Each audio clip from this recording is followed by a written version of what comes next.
This weekend, Ryan eats some whale, Andy saw a lot of corn, and we get into starfish position with the Gameboy Advance. I'm Ryan. I'm Andy. And this is Weekend Rental, episode 184.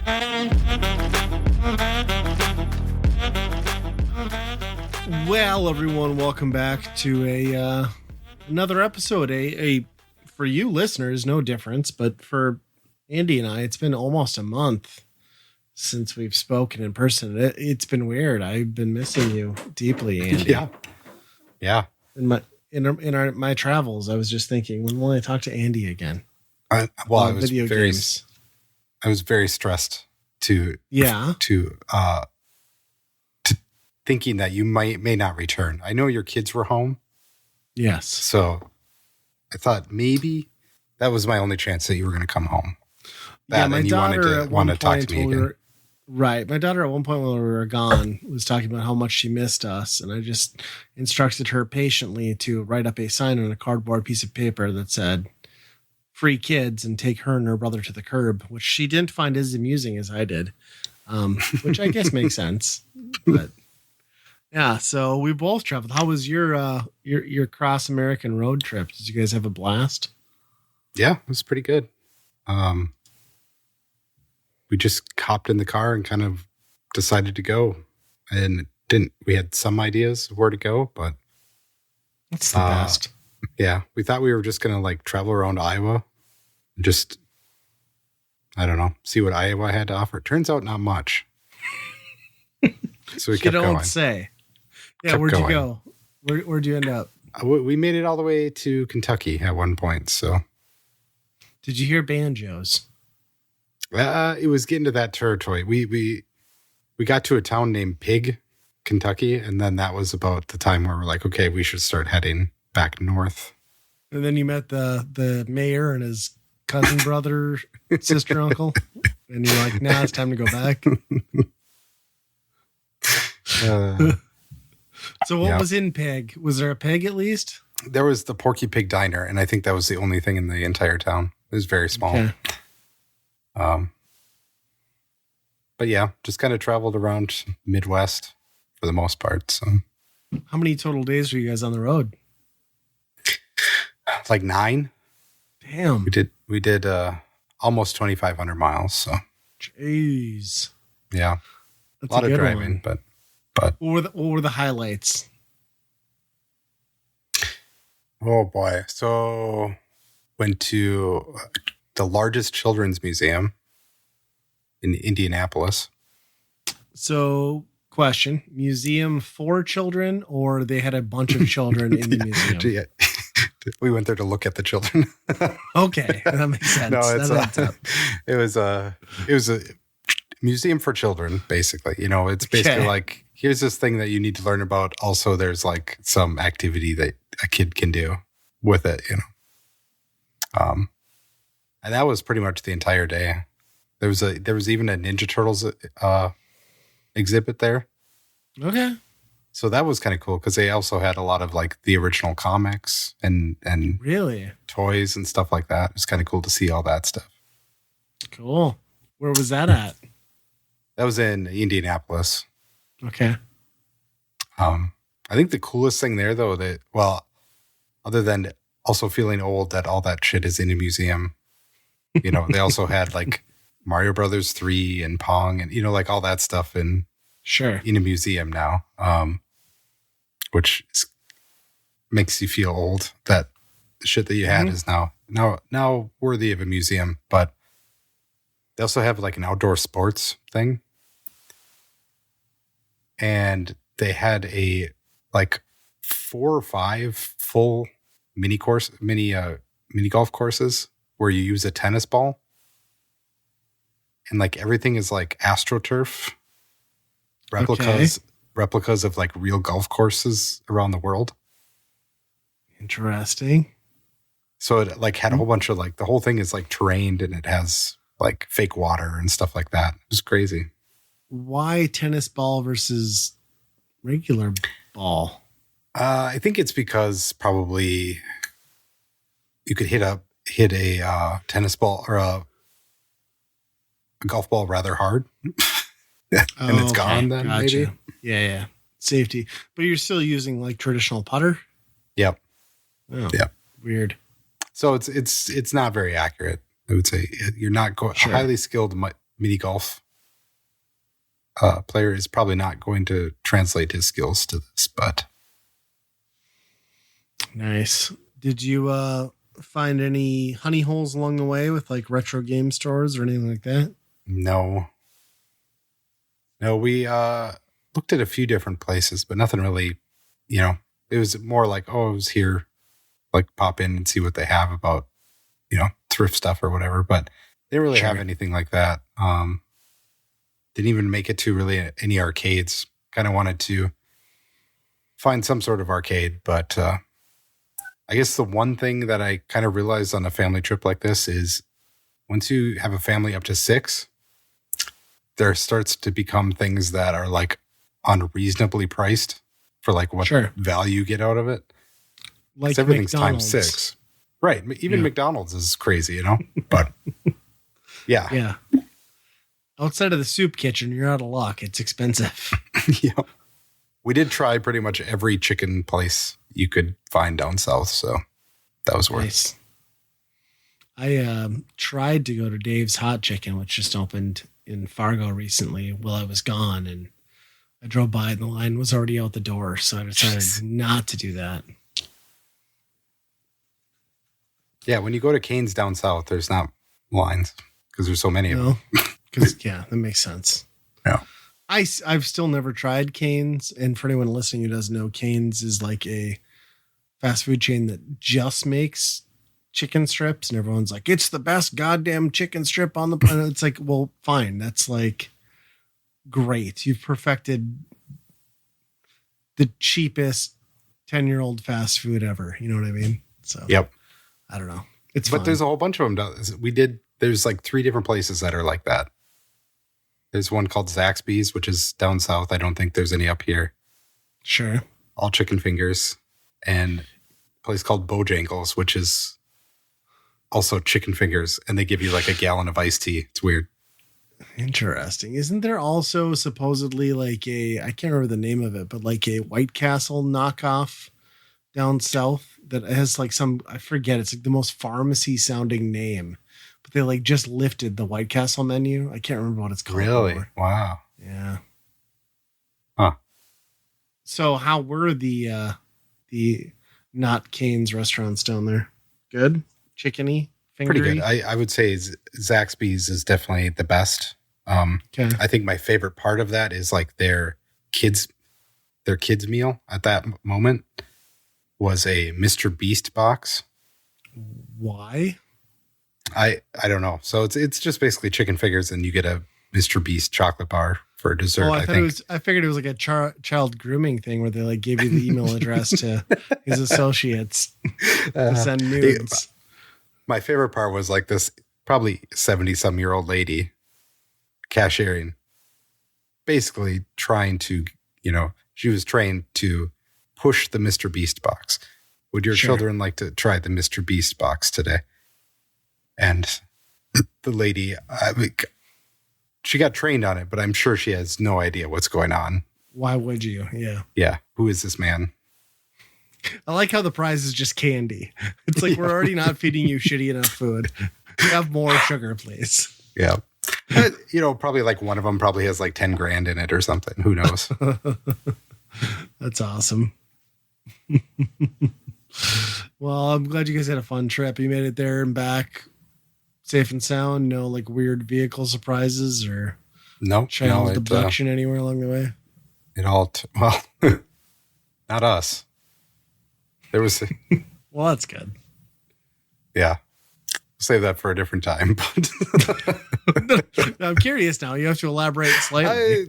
No, it was a we were at a city park in Indianapolis, and somebody lost their child, and oh god, we were there about an hour and a half, and they were still yelling, could not find the child. So don't know. Did you come back with 4 kids or 5?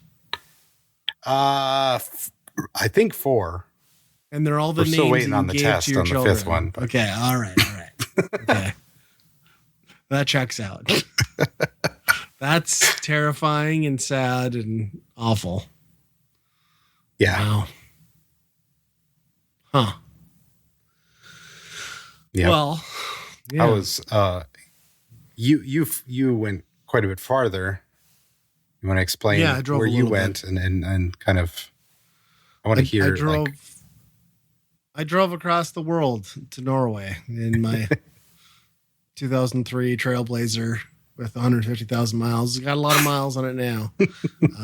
We flew to Norway, did 2 weeks. My wife and my parents and I, it was kind of like it was kind of a big trip because it was like it kind of spawned out of like me watching my grandparents kind of go, and my grandpa always regretting never getting to see like Germany and the homeland, and like I'll always do it one day, and then one day came, and so it was cool like that. We've been throwing money in a pot for many years to make that happen, and Christmas gifts, birthday gifts, screw it, we'll just save up for this vacation, and like it finally came, which is a weird feeling, like when you've been like saving and planning for this theoretical trip. But it was awesome. We I think I mentioned it, but like I studied abroad and like went to school there for 4 months when I was in college, and we went to Oslo, which is the area that I went to school in, for a week, and then the second half of our 2-week trip we went to Bergen, and it was pretty amazing. The weather in Oslo was great. It was like 73 degrees. A lot had changed in the 20 years since I'd lived over there, and still a lot had not. Oslo was a much bigger city. It's a much more modern city. English, especially in Oslo, was always easy, but it's everywhere now. It's on the signs. It's on the public transportation. So as a foreigner, it's super convenient. Drug deals in public every day.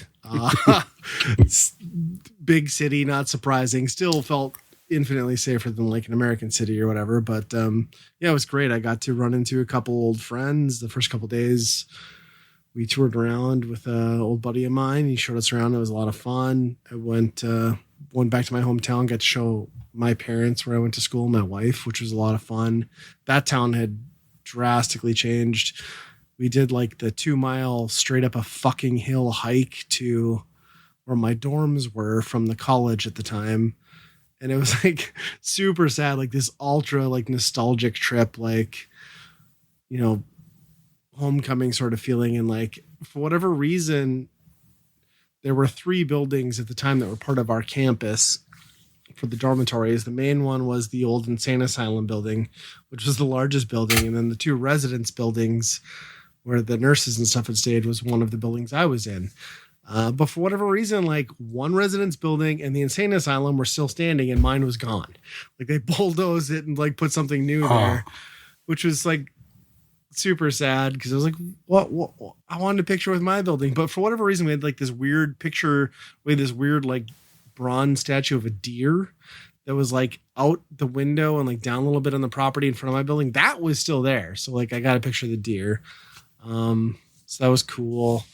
Yeah, again, hung out with friends and then did the train ride. We got a private car in the train from Oslo to Bergen, and that is just like, oh man, like you got to do it. Like if you go over there, like it's so fucking amazing because like, you're starting out at sea level, going from like east to west in the country, and like you get up to the highlands, you get above the tree level, you see glaciers.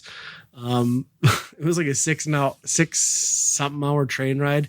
And the best part is like once we got to like elevation, it really started to look like Lord of the Rings, or like, I guess it jogged my memory to think like Jurassic Park, because 1, because I was thinking Jurassic Park, and 2, because I'm an annoying prick.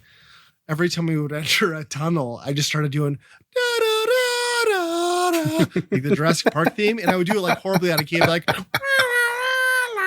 and just to piss people off. And I did this the entire trip, and then about 4 hours into this trip, 2 kids from a neighboring cab were outside of our train car, and I just hear la la la And they just start laughing hysterically.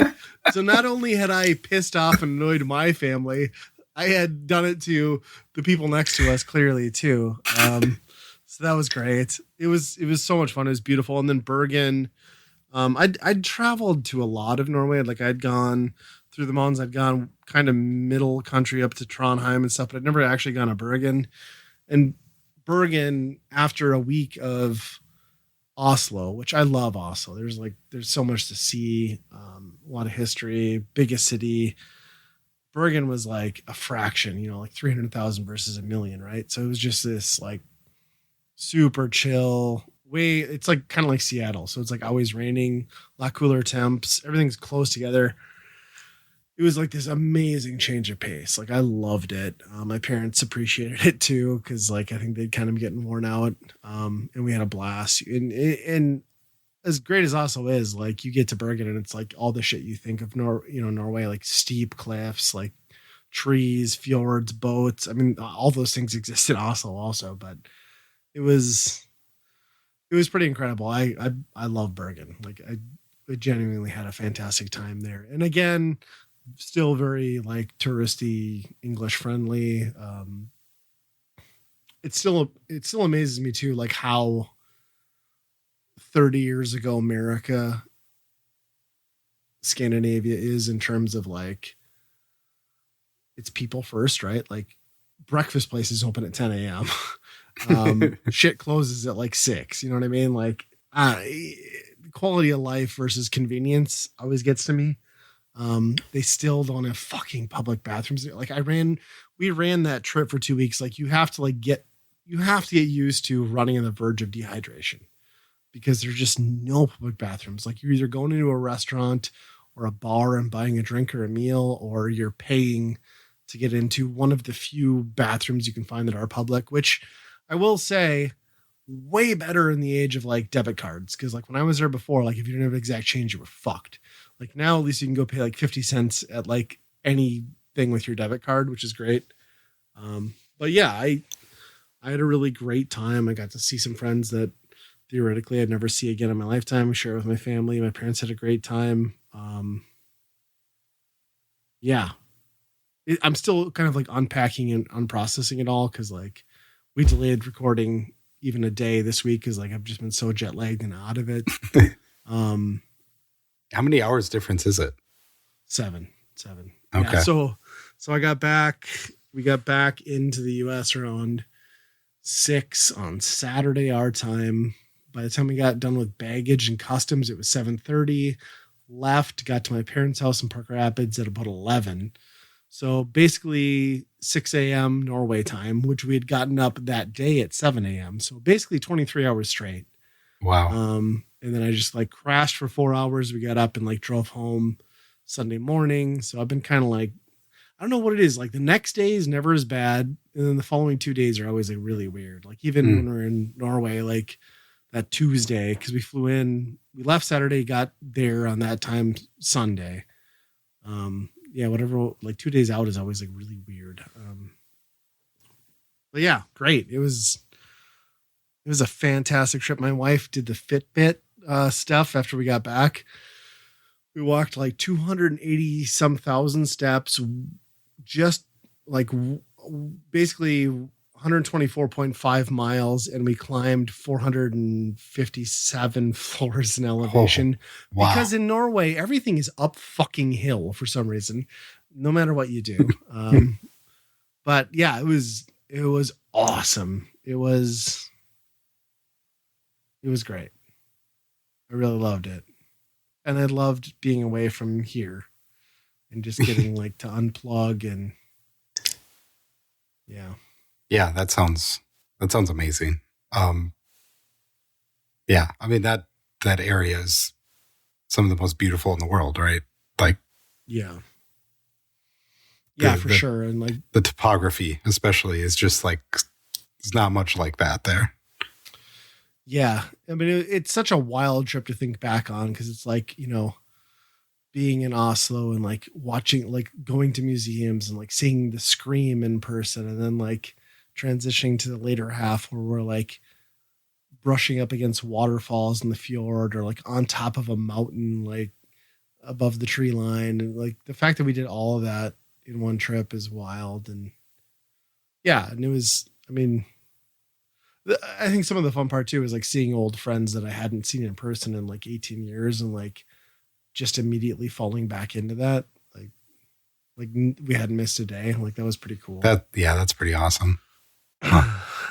And yeah, it was, and you know, people talk about how expensive it is, and it is, but you know, Norway and Scandinavia in general, it's like the shit that's bad for you is the stuff that costs, right? Like alcohol, you're going to pay $10 to $15 a beer out in the bars, right? Like if you buy it off sale, you're paying $3 to $5 a beer. Like if you're going to eat shitty sweets and stuff, it's expensive, but really it's not any worse when you think about like how much we pay for McDonald's and stuff here. Is that tax? Are they putting extra tax it's on tax. that? Yeah, it's tax. Yeah, for sure. Okay. Fuel for sure was nuts. Like I saw, the weird thing is like it's when you're in those cities, like you don't see gas stations. But I did see on our way out, like I think it was like $3.50 a liter. So you're like just under 4 liters per gallon. So very expensive. I think it's hilarious that our current governor, who's shilling to be an underling for a man I hope doesn't take office, you know, has poo-pooed electric infrastructure because our climate's so terrible and cold weather and electric vehicles don't work. But I shit you not, like my buddy pointed out to me, like every license plate that starts with an E in Norway is an electric vehicle. In Oslo, counting cars, looking at parking lots, I am not joking. It is literally 50-50. Like wow. In a city of 1 million people, 50% of those people are driving electric vehicles. All their in-town public buses, public infrastructure, it's all electric. Even Bergen, which is more remote and probably require, you know, more gas cars to really get around, I'd say it was still like 40-60. Like it was nuts. Like to the point where like it kind of sucked because you're walking around these big cities and stuff, and then like electric cars are like creeping up on you. Like you don't even realize you're in somebody's way because it just like rolls up on you all like slow. So that kind of sucked, but yeah, it was great. I failed 100% of my mission to find retro video games. It was just as barren and desolate to find games in Europe, or at least in Scandinavia as I remembered it. Like, I saw one N64 game, and that was like in a display window of a Pokemon store because they were running like Pokemon Stadium for whatever reason on a CRT. I found a couple stores that were selling very limited quantities of like physical current gen games. Almost bought a booster pack because I don't know why, but like in Europe, they sell a physical booster pack for Mario Kart 8 on the Switch, which is a download code card, 4 pins, some stickers, and some cards. Ooh, that's cool. It was cool, but it's $40 and it comes with DLC that I'll never be able to use. So I didn't do it. The one retro store I found that I could have gone to in Bergen was only open on Saturdays from 10 to 3. I flew out on a Saturday and I didn't get in there until after 3 on a Saturday. So that was not going to happen. But yeah, and then my other mission was to find some black metal vinyl. And I did find at one thrift store, antique store, I found some Dark Throne vinyl, but the guy wanted $60 a piece, and I was just like, that's not that cool for something that I probably can't get home without breaking and I'm never going to listen to, because who's going to want to listen to that with me in my house, you know? Yeah, very cool. I did manage to, in Bergen, I looked up and like somebody had mentioned on like some Reddit thread that there was my kids upstairs clanging around. I have no idea what's happening. They had mentioned there was like this pinball club in Bergen. So I got curious and was looking into that private club, members only. But then if like you message the guy, like apparently he sets up like appointments. So I messaged the Facebook group. Facebook group told me to email an email address. Emailed the email address. That guy told me to text him at a number. I was like, this is like, at that point, I was like, this is too much work. Like, this doesn't make sense. But I did all of that. And it was like conveniently like 3 blocks away from where I was staying in an Airbnb. Jeez. And I ended up getting an appointment and got to go check out this pinball club. It was like Bergen. I don't know.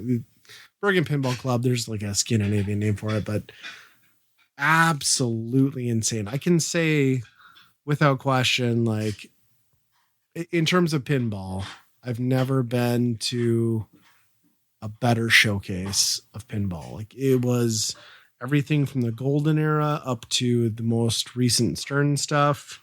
The guy was super knowledgeable, as you'd imagine is the case with our hobby, super eclectic. There's nobody that's that into that stuff that isn't at least a little quirky, but he was nice about it. Showed us around, and yeah, he had here's the thing that like blew me away. It was like, you go to these places, like let's say like Galloping Ghost or Midwest Gaming Classic, and it's always like this showcase of like everything's amazing, right? And like depending on the place, like 10 to 15 to 20% doesn't work, or there's something wrong with some of it, right? Like that wasn't the case. These were like top-notch, flawless everything. And he had some incredible stuff. He had that Primus table, which is like one of allegedly 100. Like apparently there was 100 total planned, 8 of them special editions for members or the band members.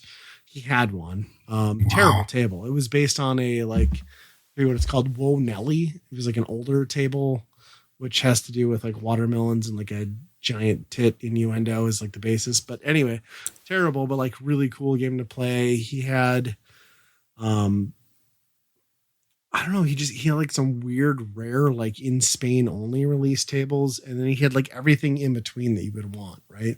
Like if there was a game that you remember playing from a kid, it was there and it was working perfectly. He had this amazing, like the one I loved and played a lot was like this Capcom game, which I didn't know Capcom ever made a pinball table, but it was basically a soccer game. So it's like you're the goal at one end and then there's a goalie at the other end. And there's like, you have to hit it up there, like knock the goalie blocks out and then get the shot in before they close back up. Super cool. And just, yeah, it was just awesome. I got my family to go and I had my parents, and he was super like cool about just like, hey, I just want people to get out and enjoy this shit. Would sell you a beer too, but he was like marking it up like 70 cents, like from retail, which is like,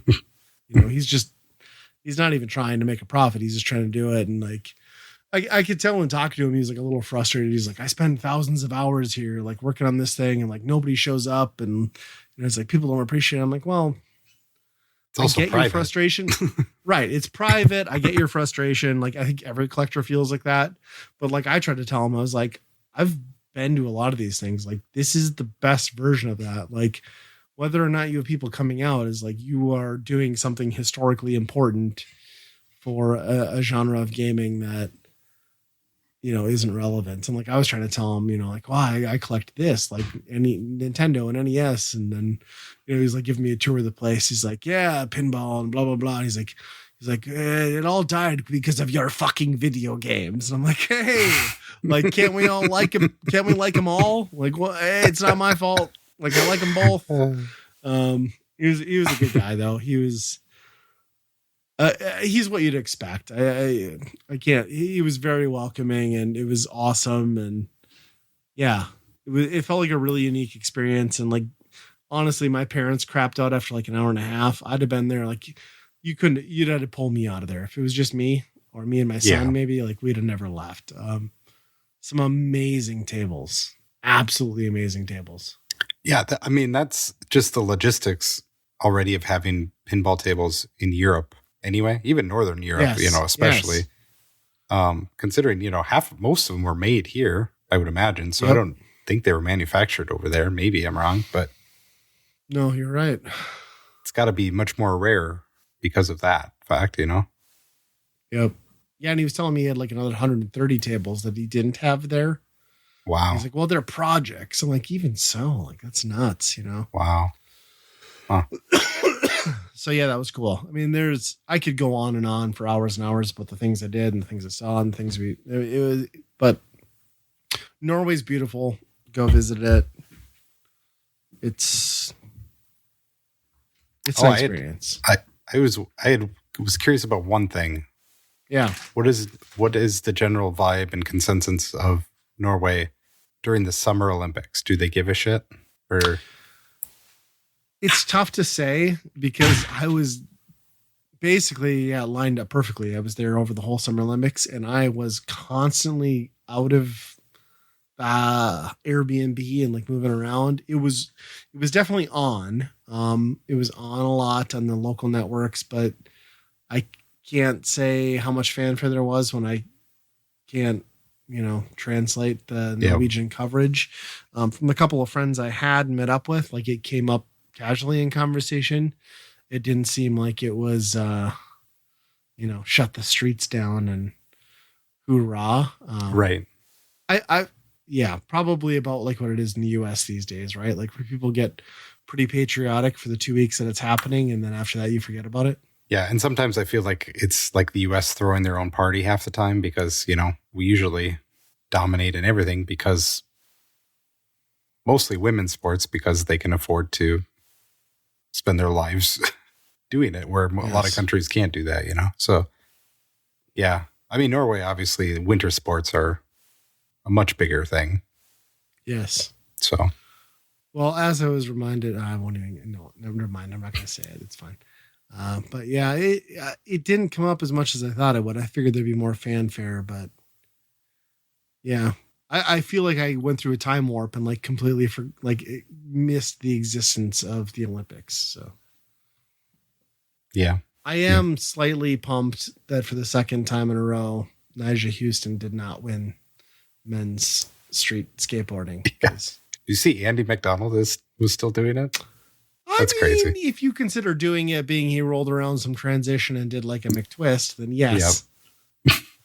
But I'm not going to take away a man who's 51 and is still performing at that level. Like he knew he wasn't getting on the podium, right? Like he wanted to end his professional skateboarding career as an Olympic athlete. So I loved the amount of like just arbitrary Tony Hawk with his fists in the air shots that had to be in all these runs for some reason. I guess he's been lobbying for Vert to make it. And I was like, I guess like if we're putting braking in, then Vert should definitely make it. So, right. I feel like pool hasn't been either. Wasn't it mostly street before this? I think so. They already started to get into that, but yeah. Which is weird when you think about like they had that in there, but like baseball and softball had been like cut from the list. Yeah. It's like, what are we doing? I mean, I love skateboarding. I will forever love skateboarding and what it did for me, but like to look at that as an Olympic judgeable sport is defeating the purpose, but yeah, still cool. If it gets kids skating, that's great. Yeah. Yeah.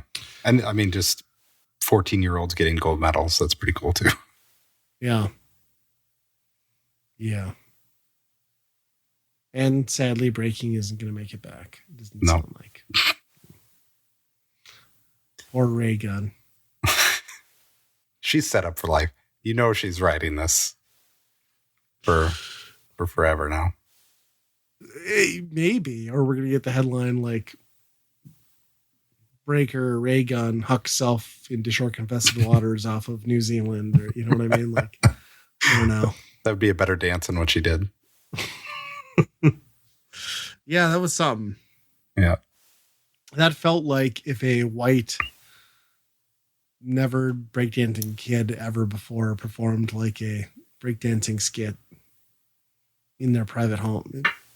But all while trying to maybe con their country into sending them on a free trip to Paris. But I mean, that's the thing is like there was a qualification process. Like, how did she end up there? Like, it's wild. I also don't understand how you judge that sport, but whatever.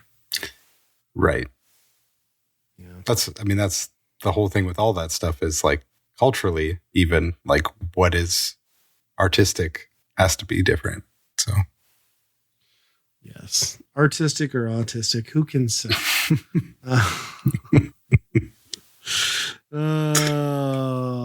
Fortnite. Why? yeah, that's a great question. It's summer and the kids are here, so they've been playing a lot of Fortnite.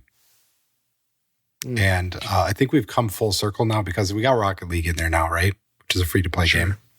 And now there's Fall Guys. Yep, my son's been doing that. Yeah, which is, it's take a break, play Fall Guys. You're back into Fortnite. Go race some cars with Rocket League. It's really weird. Everything that they're doing over there, it just like, I don't understand what the curation process is. It's just like, we can get more and more and just put it in there. More. Well, I will tell you from experience that Fortnite is now so good and such a draw that if your parents leave the country for 2 weeks and they pick you up and bring you home, that you immediately run to your PS5, shut your door, and don't talk to them for the rest of the day. So one of my kids missed us and hung out with us. Fortnite might be banned from my house. Might have ran to his PlayStation 5. So apparently PlayStation over parents is what we're learning here. Jeez. But the Fall Guys thing, like, did they just fully roll that in? Like, it's every Epic online multiplayer game is in one house now, or what's the deal? I'm not sure if the whole game's in there, but even like during a regular game of Fortnite, you can just go up to a statue and all of a sudden you're playing that up in the sky or whatever. It's weird. So weird. Yeah. My son was pissed because he missed the Tesla thing. So he's like, can you buy me a V-Bucks card? I was like, why? He's like, I need 2,800 V-Bucks to get the Cybertruck. I'm like, no, you don't. Oh my gosh. Which a side tangent. On the way out of Minneapolis, I saw a Cybertruck wrapped in camo, like traditional camo. Still a piece of shit, ugly vehicle. And I could see it, so that camo failed. But yeah, I don't know. Like, he was showing me the Fall Guys thing, and like, I know he's been playing Rocket League, but Fortnite has evolved in this like crack playground for like kids playing video games between the ages of like 8 and 15. I just like it's almost like Fortnite and that ecosystem is the console, right? Like, we got excited about like Nintendo, but they're like, it doesn't matter how they hook into it. It's like Epic. Epic is the platform, right? Yep. I catch myself a little bit, like right now there's Magneto, right? Oh, I want to play as Magneto, but at the end of the day, it's just a skin. It's always just a skin. Right. So you're doing all this shit and you get the skin and then next month you don't care about it anymore anyway. I saw something about how there was a study basically asking all these kids, and the majority of people cared more about how their avatar, basically Fortnite player, was dressed instead of like buying brand name clothes to wear to school. Okay. I can see that. Yeah. It's such a weird thing to think about, to care that much about how your avatar looks. I don't know. I have a feeling that those same people would choose to go to school in Fortnite rather than go there in person. So yeah, that's true. We're almost at the level of like World of Warcraft-ness where people are just going to like lose contact with the real world and start marrying people on the platform. And yeah, I think so. Yeah. It's wild. Cannot be stopped. That's for sure. It just seems like every time you think Fortnite is like going to wane and like it ebbs and flows, like it just comes back in like such a weird way. Like, I had a kid who didn't give a shit about it for like 6 months, and now he's just all back into it. Yeah. We didn't play it really last summer was the last time we were really into it. And yeah, same thing. Well, there was some sad news in the real world. I don't know if you read that news, but like GameStop felt it necessary to just like shit can everyone over at Game Informer. Yesterday, it sounds like, to no one's surprise, Game Informer was the last print publication, like traditional. Obviously, there's other like, you know, Patreon funded magazines, but Game Informer was literally the last in print North American video game magazine. For anyone who's in the know, and pretty much everyone who listens to this would know that they were sold and the subscriptions were pushed like largely and exclusively for the most part through GameStop. GameStop has survived by being a meme stock, and for some reason they still have brick and mortar, but it sounds like there was no warning for the happy few that were left at Game Informer, and some of them didn't even realize they'd been fired until they saw it on social media. So it sucks, and it's kind of tough for, you know, people in our neck of the woods like Andy and I. Like it's a Minneapolis based magazine. It always has been, so like kind of close to home. Kind of sad, like, right? Like we had a little bit of bragging rights, like Game Informer, it's our magazine, you know? Yep.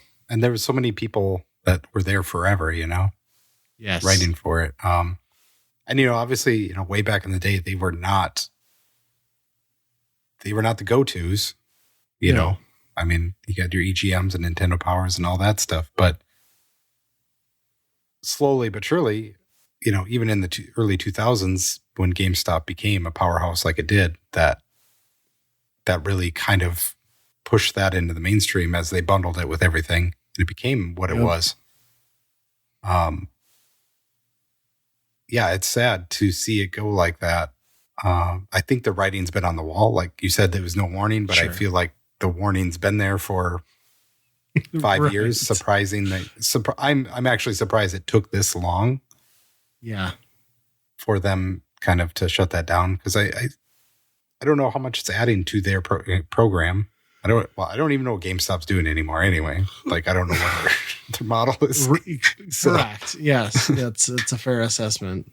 So, yeah, in the season of layoffs and stuff and cuts,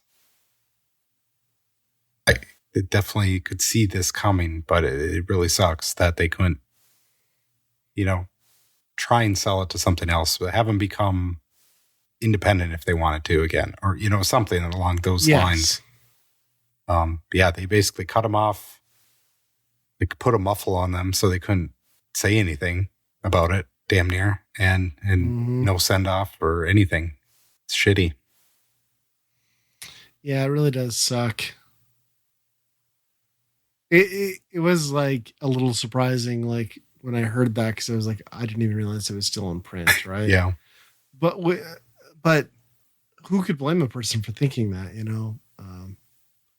Given everything else that's happened in the last 5 years in the gaming industry, like there really are, like we're at a point where like there are so few journalists who can truly make a living, like saying they write in games media, because like the whole landscape, I mean, the industry's changed, but like the ability to like do the thing on your own through Patreon or YouTube, and you know, and the companies wanted to, you know, control the message themselves, you know. That's right. How do you get previews and reviews when they're just putting on Nintendo Direct? So, and I think that was always the thing that, like, not that Game Informer didn't have value and not that there weren't some talented writers and staff, because there were, but I think that was always like my thing with that magazine was like, all right, like how biased is this? Like, this is a thing that's pushed through a subscription from a retailer that's exclusively selling games. So like, yeah, maybe you're getting the inside scoop, or, you know, but you're not truly giving an accurate review, right? Because you got to push games. So I don't know. I mean, I, like everyone, had a subscription for a while because we're all paying for like that GameStop membership thing, and like it was a nice perk, but I can't remember the last time I actually sat down and read one, you know, even when I was been getting them. So Yeah, it's sad. It's sad that I think even websites that are doing the same thing are kind of in trouble for that. Like, I don't even see too many of them, that do news and reviews and shit like that to a really big extent, Yeah, it's almost like you find your YouTube channel or two that you like watching on occasion, but other than that, you're kind of over it. Yeah. Very weird. Sorry, I'm still yawning. Jet lag, everybody. I'm still adjusting. So. Plus, there's only one game to cover, Fortnite. So that's true. It is the game. I see a game on here that I'm excited about. Did you find Zillionaires on Mars?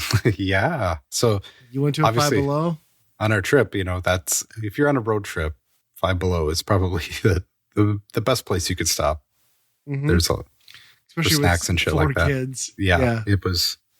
I think we went 2 times and it was $100 both times. So it's pretty easy to do when you're just like 60 to 70. So yeah, we did find it finally, and then came home. Did not have time to play it. And another night we were out, got to a Target. And on clearance, there was Zillionaires USA Across road trip. The USA? Yes. Yeah. So I was like, oh, we just went on a road trip. I wonder if any of the things that we saw were in this type of thing, Sure. So we bought that, played that. And yeah, that game is amazing. It really is. It's the same game from what I understand, just different, like quirky puns. Yeah. So. Yeah. The only thing that was like when I really compared them now, there's nothing different. The cards are different. That's the only thing different. Exactly. So one of them was $5. The other one was $17 on clearance. So it was a little bit like what? Yeah. Same components pretty much, but yeah, you liked it though. Yeah, especially with kids, it's a good interaction to kind of bait them into spending more money than they should. And then it'd be like, money lesson. You learned it tonight. Exactly. We got in like a huge debate when we first started playing it about like leaving your money on the table versus not. And I was like, no, you have to leave your money on the table. They're like, finally, like it broke into like this huge arguing match. We went back to the instructions and it's like, oh no, like be secretive about your money. Like, fine, I guess. But yeah, it's such a brutal game because it's just like, it always kind of comes down to like dicking the other person enough to make sure that you have the cash to prevent a loss at the end. And like, it's so crushing when you realize like you're $5,000 short or whatever, 5 zillion short. Yeah. But it also really sucks when you're like the one who's like, oh, I'm at a good cash position or something, and then all of a sudden one comes up where a guy could win on it. Yeah. Get the 4th one in a row. And it's like, well, I have to blow all my money on this. Yep. I'm the only one that can save us. Yeah. And then like, it's brutal too when you get to the point where like everyone's played enough to realize that like every property is worth at least 7 zillion. So you're just like always fighting to 7 zillion. You're like, okay, fine, take it. Like I'll get the next one, Yep. Or just bid up to 7 right away. Be like, you go 8, you can have it. Yep. Yeah. I like fun. That it doesn't waste people's time. So. Yep. Nice. I had something I was going to say along with that. I forget. I had something jog my memory and I completely forgot it. I feel like an idiot now. Well, I'll just go on to my next topic.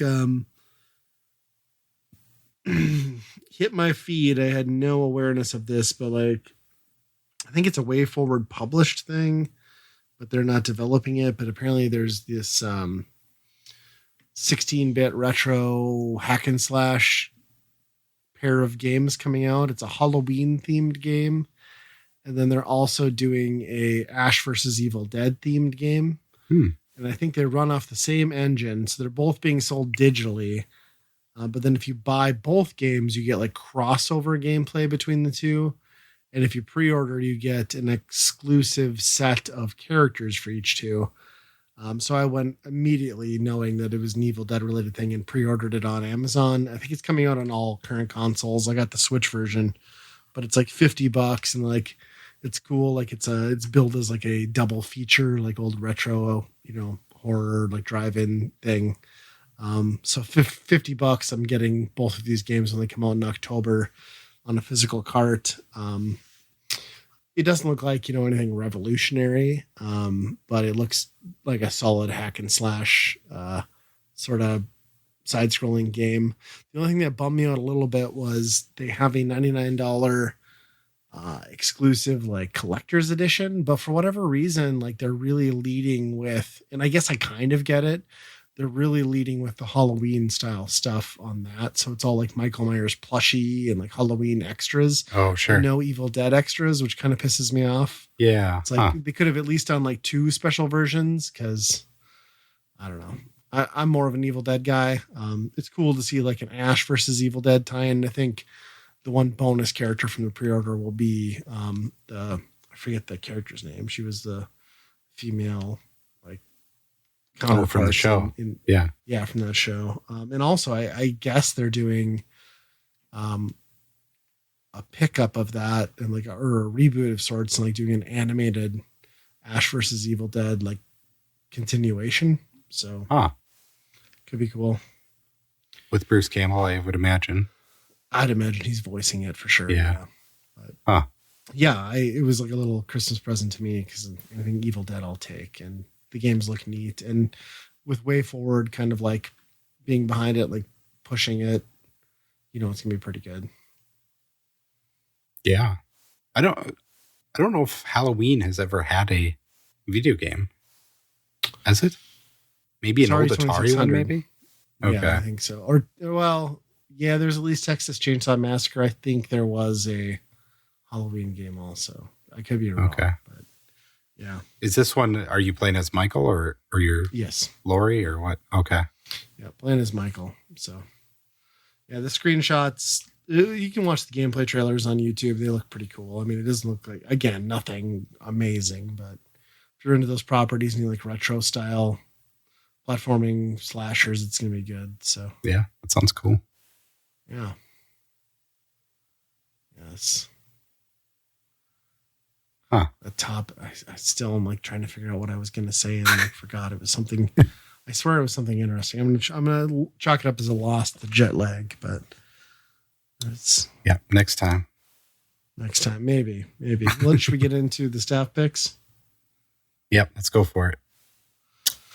I can go first.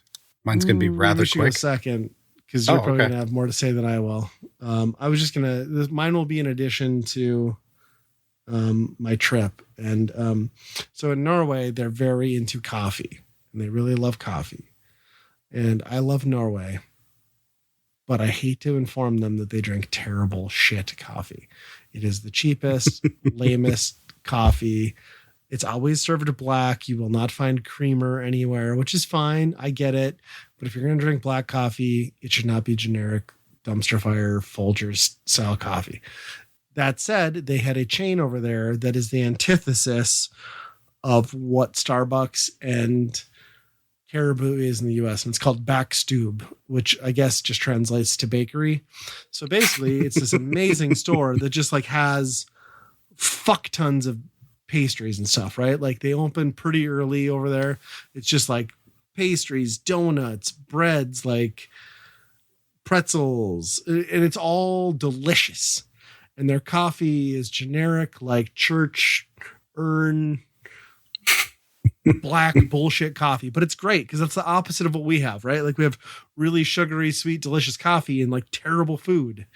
And it was so fucking good. And like, I fell in love with this thing in Oslo, and they had them in Bergen too. Apparently there's only like 30 locations. It's a Norway based company, but I would go there like pretty much every day and like stuff my face with like chocolate baguettes and like chocolate croissants and like lingonberry pastries. And it's fucking awesome. And I really needed to come to the US. And if I was wealthier and had the time to do a startup, I would work on that. But someone who is wealthier and has the time to do that should really reach out to backstube.no. And please bring it here. I'm begging you. I need my lingonberry pastries and my chocolate croissants. And translate it. Just call it bakery here. Yeah, just call it bakery. That won't get. I'm sure that's copyrightable in the US 100%. So if you're in Norway, go to that fucking thing. It's delicious. But yeah, that sounds pretty good. Let's get on to your topic. Or staff. Well, I don't know. So I went to Deadpool versus Wolverine twice. I've heard amazing things. Why twice? It was just that good. Really? There's a couple specific jokes. I didn't go with Amanda the first time. And there's a couple specific jokes that needed to be seen on the big screen with her in attendance. Okay. One of them with the Honda Odyssey plays a pretty big role in this movie. And that is the vehicle that we drive. So it was pretty funny to see that play such a big role in this movie. And yeah, I don't want to get into too much spoilers. I'm guessing most people have seen it that want to see it at this point. I don't know. But it is exactly the perfect crossover style movie. It's got all the great Deadpool in jokes.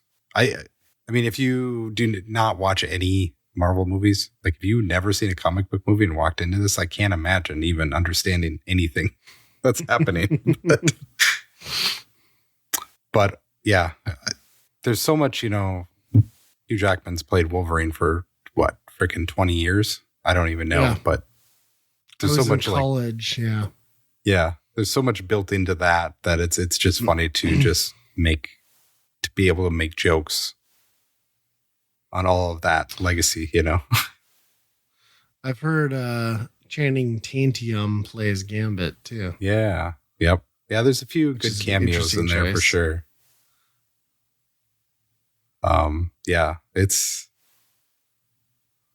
think it's a step up from even the first two Deadpools. The first one I like quite a bit. It's obviously pretty low budget and pretty low. Yeah. First one's pretty dark too, and like less humor. Like the second one is more like the ridiculousness. Yep. Yeah.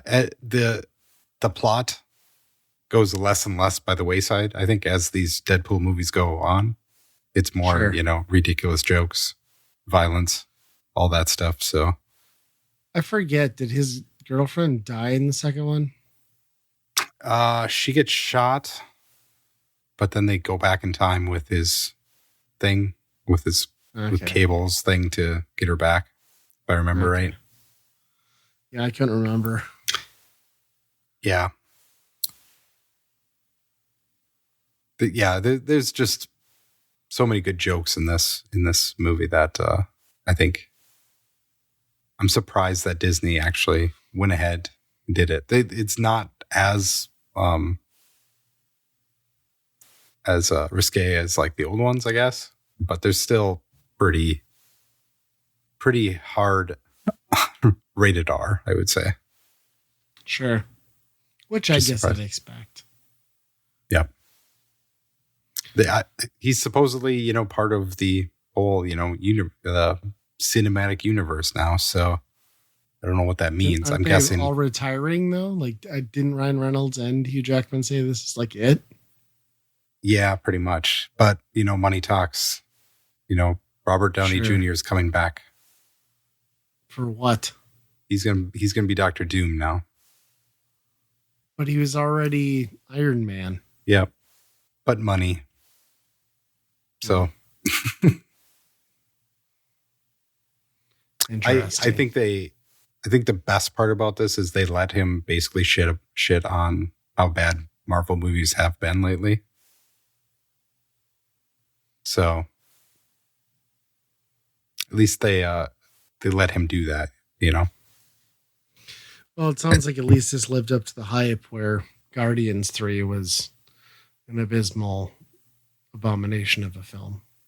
Yeah. That completely missed the point of everything 2 had set up. Yeah. Well, I'll have to watch it. I didn't mind the Deadpool movies, but like I'm not, as deep into the comic stuff. Like, so even MCU largely I give zero shits about. Right. Yeah. But those Deadpool and Guardians were always like the more approachable ones, right? Like if you're not going to like give a crap about the comic stuff. So at least they're entertaining. Yeah. Right. Yeah. Well, it sounds like it's doing well, which is good because Yeah. movies generally don't. Borderlands. Borderlands is doing good, I heard. Just killing it. Crushing it. Oof, that one's. I mean, the casting just indicated that it was going to be top notch. So Yeah. It's amazing that movie even exists in the first place to me, but especially in a theater, like if someone had said like this is coming exclusively to Hulu, I'd have been like, yeah, that makes sense. Yeah. And not 8 years ago. Right. When Borderlands was popular. With Kevin Hart for whatever reason. Bunch of old ladies. Mm-hmm. It's too bad. I do want to see Deadpool and Wolverine, but for me, it'll probably be a at home or on Plex, which side bonus staff pick, the Drew Carey Show was finally streamable. What? On Plex with ads. You can watch the entire series. Just dropped. Wow. Huh. Yes. I've How many started watching seasons of it that? again. 9 Wow. or 7. I don't know. A lot of episodes. I'm halfway through the first season and it's very dated television, but it's still funny. So when you first started this out, I'm wondering with that show specifically, did they have the Urkel effect where, you know, basically that show turned into Drew fighting with what was the lady in the office? Mimi?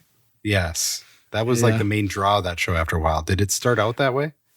It's funny rewatching that show because she is just like a side joke of like a fired or not hired, like bad interviewee. And then by the second episode, she's like a permanent fixture, which I don't quite understand. Like she must have like tested so well in the pilot that they're like, all right, we'll add her in. So, but she almost immediately becomes, the foil to Drew Carey by the second episode. But, the rest of it still holds up. Like his buddies really make the show. Like Drew's character is like meh, but like, Oswald and the other guy are great. So, yeah, I'm curious to see some of the later episodes, like when you get Craig Kilborn and stuff. Like that guy was so good in that. So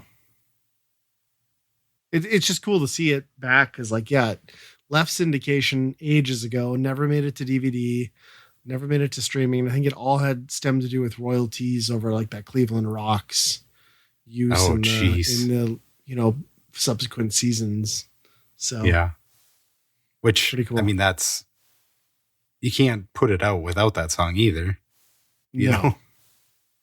Yeah, and I completely forgot about the original, like the original opening before that. Like it's so much lamer. Like yeah. And that's what I've been seeing so far, but I'm curious to see what they do with the later ones. I don't know if they scrapped it or if they must have worked out a licensing deal. I'll find out, I suppose. Huh. Interesting. Very cool to see it back.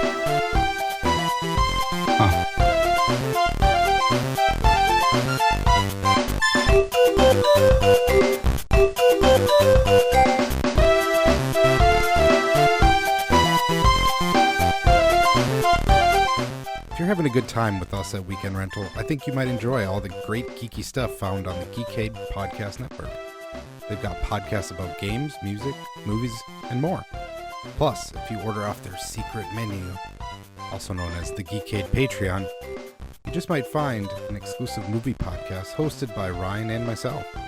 Check it out over at geekade.com. And hey, if you'd like to turn Weekend Rental into a true multimedia experience, our YouTube and Twitch channels might just be for you.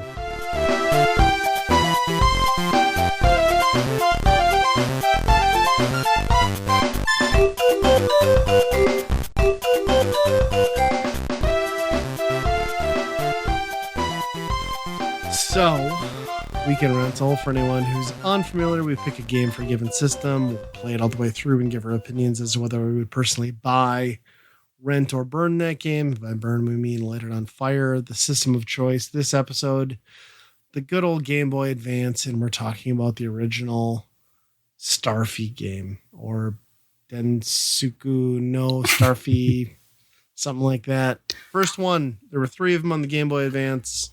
They made it over to DS and stuff later. I think the legendary Starfy in the DS, which is maybe the 4th or 5th game in the series, was the first one we got. First and maybe only one translated and localized. So, yeah. So we're playing these courtesy of the recent drop to Nintendo Switch Online. All 3 of the original games were put out there. Published by Nintendo, developed by another company, Tiso, something, I don't know. I can't. But yeah, it's a action platformer where you play as this little starfish, Starfy.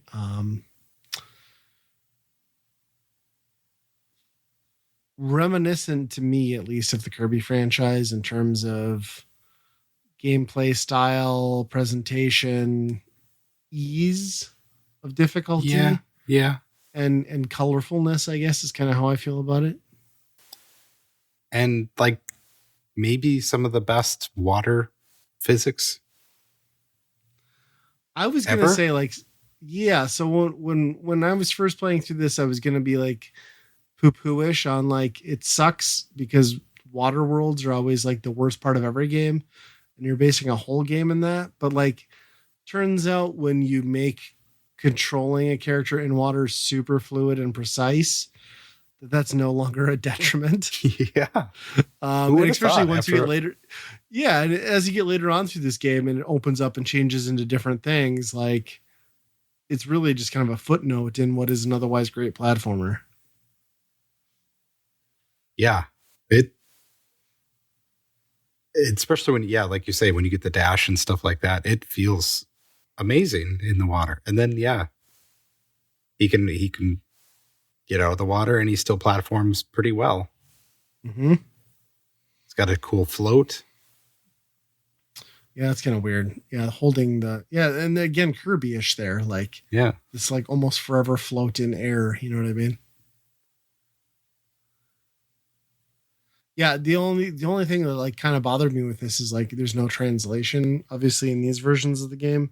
I'm sure someone has done it on a ROM hack somewhere, but there's apparently, you can tell there's a good amount of humor and dialogue that goes into these like really well animated and kind of goofy side characters you run into that you just kind of left sort of guessing at what's happening in this version.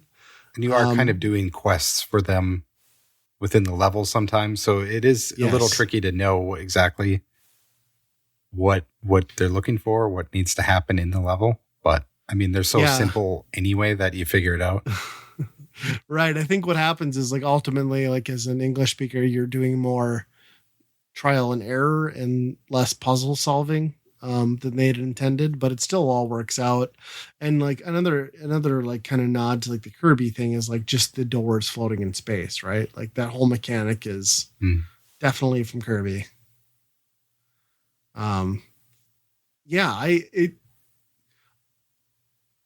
It's kind of an interesting game because like it's very simple. So like when you go through the first like half hour of the game, you think you got to figure it out, like, all right, more of the same or whatever. But then like as you keep progressing, and it just gets weirder and weirder, and the gameplay doesn't like drastically like reinvent itself, but it gets kind of more fun. Like I think the tipping point for me was like once I got inside that orca and like doing that whole level inside the orca, and then you go to the ice thing, and like it just got so much cooler from there for me. Yep. Yeah. And it's amazing that these didn't come out over here. Like this is when they talk about like American games need to be easier and and they were dumping out all of these platformer remakes, all the Marios, all that stuff over here. Why would you not bring these over? These are amazing for that specific, genre. Simple platformers. Yeah, right. And for a platform that really largely in the US just saw reskins or sequels to, 16-bit era stuff, like it is weird that they chose not to bring an original IP over because there weren't there weren't that many of them from Nintendo. You know what I mean? This almost certainly would have sold well and hit high scores. Like it's not a, it's not like a top tier Nintendo style game, but it's definitely much better than average, especially for that platform. Yeah, something new. Yeah, and yeah, I wonder if Nintendo does own the rights to this, because I mean I've seen it in like Smash Brothers and stuff, right? So it seems like it's a Nintendo property. Yeah, I'm sure it's one of those things where like they funded development and like did the publishing and stuff, and it's kind of got that level of Nintendo polish. Like there's so much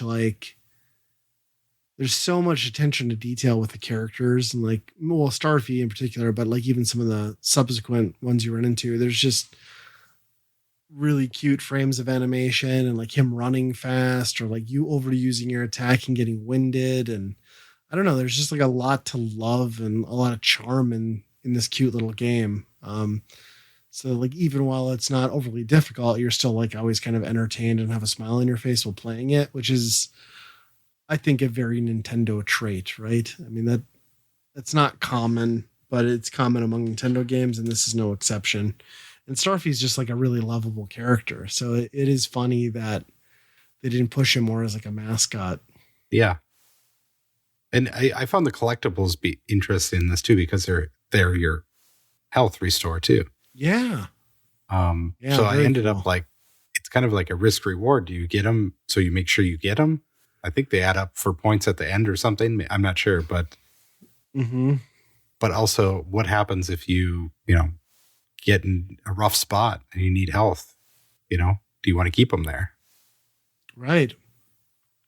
Yeah, that's true. I found myself doing that too, where I would like, well, I know there's that pocket over there. I'm like, I'm sure I'm going to come back. And yeah.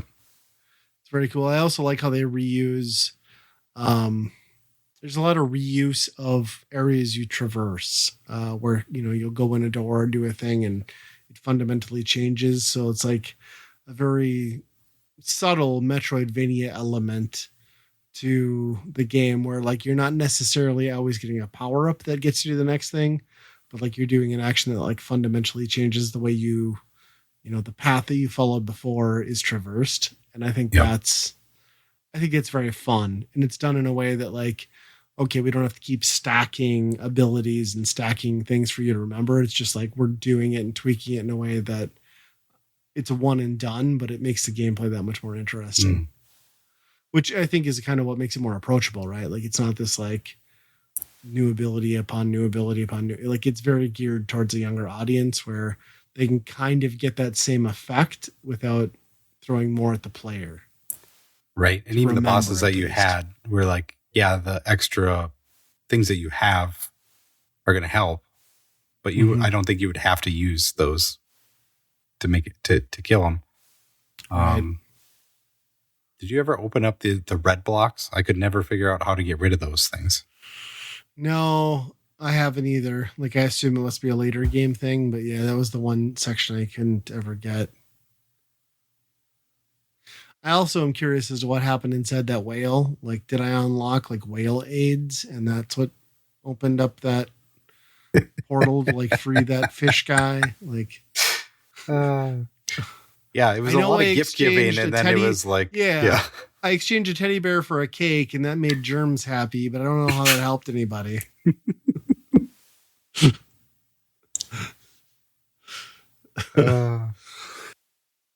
Yeah, it's really good. Like it's good to the point where like I'm gonna make an effort to try and get through these 3 original games. I think. Yeah, because I'd played Legendary Starfy. I bought that I think I found it on clearance for like $2. Like, well, not even on clearance. I found it secondhand. And my son really enjoyed it, and I played some of it. And that one's interesting because there's like boss battles and stuff, if I'm remembering right, where you can do local area network with a couple DSs and like fight bosses together and stuff, which is cool. But I remember thinking like that game was like really cool and cute and polished, but I can't say that the first one's even that far off. Like it's a much more basic introduction to it, but yeah, it's crazy that these, like, why is there no collection? You know what I mean? Like, why hasn't this come out on something? Yeah, these are I guess really this is solid. something. Yeah. It's got that. I mean, it's got that Super Nintendo look. Yes. Like classic Super Nintendo look. Yeah. Yeah, there's some really good visual effects too. Like that probably were aided by the GBA having some like really good parallax scrolling and stuff. But I kind of want to see like a Kirby Starfy mashup, if I'm being honest. Because I mean, Kirby already rides stars. Why can't he just like hop on Starfy and just go fuck shit up together? You know what I mean? That's true. Yeah, I didn't think about that. That would be good.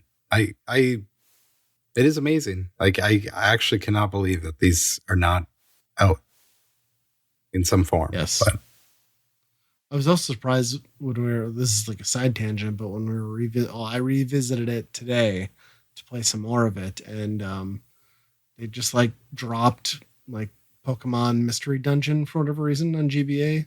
And I was like, I didn't even know that was coming, but cool. Yeah. So yeah, if you have a Nintendo Switch Online, there's really no excuse not to check these out. They're very, very cool. So, well, I think we know where this is going. Yeah. But on the buy, rent, burn scale, what would you give Starfy? Yeah, Andy? this is a definite buy. This is one of the most enjoyable games that I've had. I think we've played in a while. And it might just be because it's a pretty breezy game too. Sure. But that's kind of what I'm looking for when I want to hop online and just on the Switch and just play something light like that. Mm-hmm. It's the perfect game for that. Yeah, I'm going to second that. I thought maybe it was a little overly simplistic when we started it, and I was like, this is at least a rent. But then once it starts opening up and you see that it's more than just like the first couple levels, like it's not the best platformer ever, but it's very solid, especially for Game Boy Advance, which, like we've said, it just had like a lot of ports and like reimaginings, and this is like a truly unique thing that plays and feels well, and like it just makes you smile. Like, I mean, it's a very adorable character and presentation and gameplay style, and yeah, you gotta buy it. Yeah, Nintendo put out a collection. I put it in English, please, because I think yes, I got stuck in a spot where I wasn't sure what to do. I got stuck in a maze. And, you go up to things and they tell you, I'm sure they're telling you what to do, but. I'm also curious in the character name of the mermaid, because it looks a lot like Ariel from The Little Mermaid, and I would like to know what her name is in the game. If it's not Ariel. Maybe that's why it never came over. You're afraid of Disney. Be it. Yeah. Maybe it was the clamshell cleavage. They just couldn't show that. Yep. It's too graphic. There's a lot of maybe rapey fish in this game. It's a lot of looks like they're trying to kiss, unconsensual in some ways. So maybe that's part of it too. Who knows? Rapey fish. I love it. Well, dolphins are notorious in that category. I mean, it's a dolphin. Who wouldn't want to be raped by a dolphin?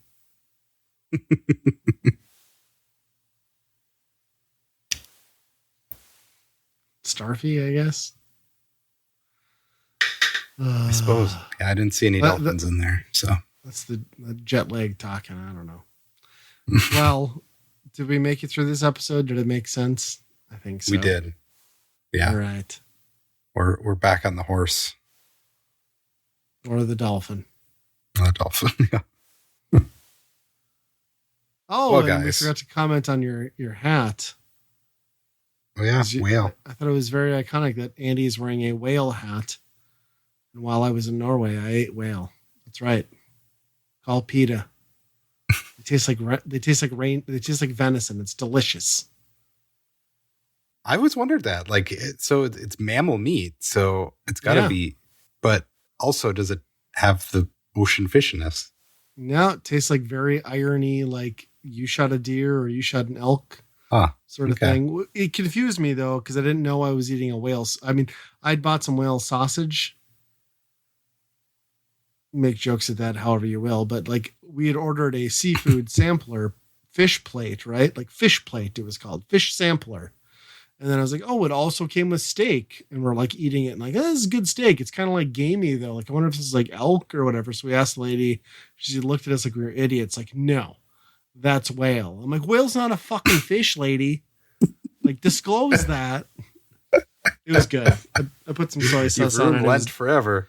Yeah, it was good. So I just figured I'd let everybody know that I'm a monster and I eat whales. So, or yeah, did. Well, somebody's got it. It's already dead. Mm-hmm. It's one whale. Like that could feed a nation. So, right, yeah. I'm not part of the problem. I'm part of the solution. Right. I left. I was only there for a week. Right, just to bypass her at night. Yep. Yeah, side tangent over. I'll let you close it out. Well, email us at weekendrentalpodcast@gmail.com. Tell us if you've had whale and what do you think it tastes like if you haven't. Or if you've been raped by a dolphin too. That might be a pretty interesting story I'd like to hear too. But let's hope you weren't raped by a whale because it'd be a much different story. My gosh. I don't think you would be with us anymore. But yeah, we're also on Twitter. We stream sometimes. I don't know if you want to watch us. I mean, you just listen to the last 5 minutes of this. You really want to see that on a video. But in case you do, it's twitch.tv/weekendrental. And yeah, until next time, be kind, rewind. Hada bra. What does that translate to? I think it's like, have a good one. If you're like friends in Norwegian, it's the customary goodbye greeting. You wouldn't say that to like a person you just met, but